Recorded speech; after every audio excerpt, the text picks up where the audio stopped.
સુરત વેસુ વિસ્તારમાં builder Rungta ડેવલપર્સના green વેલી મિલકતમાં અસામાજિક તત્વો ઘૂસી આવ્યાનો આક્ષેપ કરવામાં આવ્યો છે।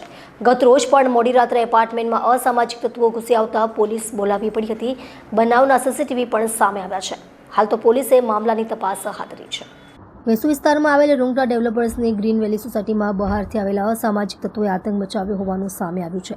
સોસાયટીના લોકો સાથે તમાશો કરી હંગામો મચાવતા સોસાયટીના લોકોએ પોલીસ બોલાવવાની નોબત આવી હતી। પોલીસ પાસેથી મળતી માહિતી મુજબ ગત મોડી સાંજે મોટી સંખ્યામાં પોલીસ સ્ટેશને પહોંચેલા સોસાયટીના રહીશોએ આક્ષેપ કર્યો હતો કે અસામાજિક તત્વો બિલ્ડર અનિલ રૂંગટાના ફ્લેટમાં રહેવા માટે આવ્યા હતા। સૂત્રોના જણાવ્યા મુજબ વેસુમાં રૂંગટા ડેવલપર્સની ગ્રીન વેલી સોસાયટીમાં આવ્યા હતા। સોસાયટીમાં ગઈકાલે રાત્રે બહારથી કેટલાક અસામાજિક તત્વોએ આવી તોફાન મચાવ્યું હતું, જેના કારણે રહીશોએ પોલીસ બોલાવવી પડી હતી। विशाल जलान। विशाल जी, आप कहाँ रहते हो? कौन से सोसाइटी, कौन से बिल्डर में बना है और क्या घटना बनी है? मैं ग्रीन वैली में रहता हूँ। रूंगटा डेवलपर अनिल जी रूंगटा ने ये बिल्डिंग बनाई है और घटना मैंने जो पहले बताया था कि सोसाइटी के अंदर 11-12 जन न्यूसेंस के रूप में आए और पूरी बिल्डिंग को ऐसा बना दिया जैसे कोई वो बिल्डिंग नहीं धर्मशाला हो। आतंकवादी टाइप के मतलब बंदे और इस तरीके से वार्तालाप करे जैसे पता नहीं क्या हो रहा हो।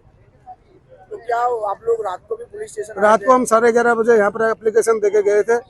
100 आदमी करीब नियर अबाउट हम यहाँ पर थे ग्रीन वैली के, और अभी भी हम करीब 100-125 आदमी। हुआ वापस? आज भी वही चीज रिपीट हुई। वही बंदे जो कल शाम को 4 बजे आए थे, आज वो बंदे 1 बजे आए। क्या कहा गया पुलिस ने भी उसका प्रोसेस चालू है। जो भी पुलिस आगे कार्रवाई। फ्लैट था जहाँ लोग रहने आए? वो अभी अनसोल्ड फ्लैट है और बिल्डर के पास ही है।